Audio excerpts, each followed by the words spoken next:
There's no betting organisation that are monitoring that have the resources and capability to see everything, even in the lower leagues, where a lot of match fixing happens in the lower leagues, but they're not looked at.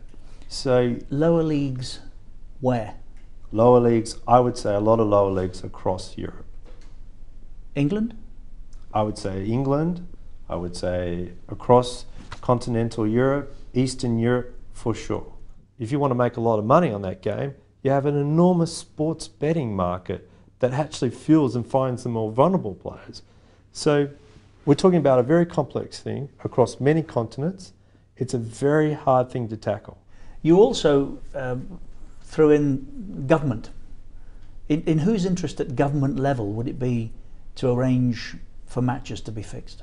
Well, the government sees it in two ways. It sees it as a piece that unifies a country. Sport is a process of bringing people together.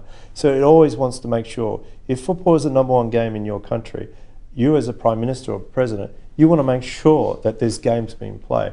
And people like a good outcome, they always like things. So there are some people that use it in that way, taxation, and also kickbacks. There are some governments that use it through the sports betting market and the mafia as a way of funding. So it is, to some degree, it works for the government. And it's a piece that, and also it's a protection thing. If you really don't want the police to look at it, you just own the government. And the government will say to the police, turn a blind eye. And in some cases, the government doesn't want to recognise this, because I tell you what, the government says, well, sitting around the table, what problem is this? You go to the Prime Minister and say, is it a sport problem? Or is it a police problem? Or is it a gambling problem? Or is it a cyber crime? Or where did this money come from? Or is it the Sporting Federation? It is such a complex piece that people pull back. Naturally, I wish to protect what we know best. When you say government, you're not suggesting UK government, high-profile Western government, are you? I'm not pointing out to any government. I'm just saying I would put government in two categories. One that's implicit in it and is embedded in the crime at all levels, including the building of a stadium, the kickback of the land and things. And then the other is, this is so complex, we don't know where to begin. This is easy. And I remember one person saying to me, anti-doping was easy, because the athlete took this illicit drug, and then you look through that. It's a public health matter. It sits within the health department. But when you put this one on the table, as we've talked many times about, you don't know where to begin and who to start with. And I think until somebody realises that sport integrity is a major feature, it's not sport, it's the integrity of sport. This is a crime, and it's a global crime. So government does have a role to play. There's a space for betting operators and monitoring of games. There's a space for players. There are good players out there that also need to be protected. We're not doing enough to protect those who sit in very vulnerable leagues. But if what you're saying is true, then it's in nobody's interest to expose it, is it? So aren't you wasting your time? Very good point. We're at a point now where maybe this has been going on for so long. Where do you start? This is, we're at the tip of the iceberg, and we know what's below the iceberg. How are we going to do this? Again, we know. We know. We're not guessing, we know. We know, because that's where we've been operating for several years. Understanding why and how these things, the transparency and accountability within sport, the financial integrity of sport. So we understand that. So we're talking about a $2 trillion problem. And I think unfortunately, until leaders sit down and get together and say, this is a priority, this is something, this means a lot to a lot of people. So right across the board, at the very highest level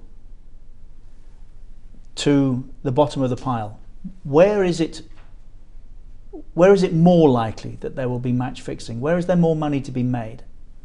Definitely in the leagues, like at the moment in Eastern Europe, not so broadcast, easier to the money transparency, money laundering through it. There's a lot that are around there where you don't have the world looking at the Premier League or FC Barcelona or Paris Saint-Germain, so that makes it a lot more difficult.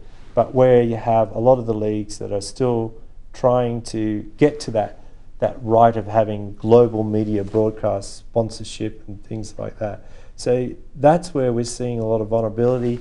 You know, see it in Southeast Asia, you see it in Africa, you see it in South America, where there's not a lot of attention, but you can still bet on it. You also mentioned a couple of minutes back, mafia in various different countries. Are they involved? Are they running this scam? Absolutely. And I'll tell you why. It's not a global crime, match fixing. There are in some countries, they're still trying to find where does it fit into this as a crime, what part, or you set up an illegal sports betting site, but you may not have done the money. So it's in some countries where it's not a crime, it makes it a lot easier.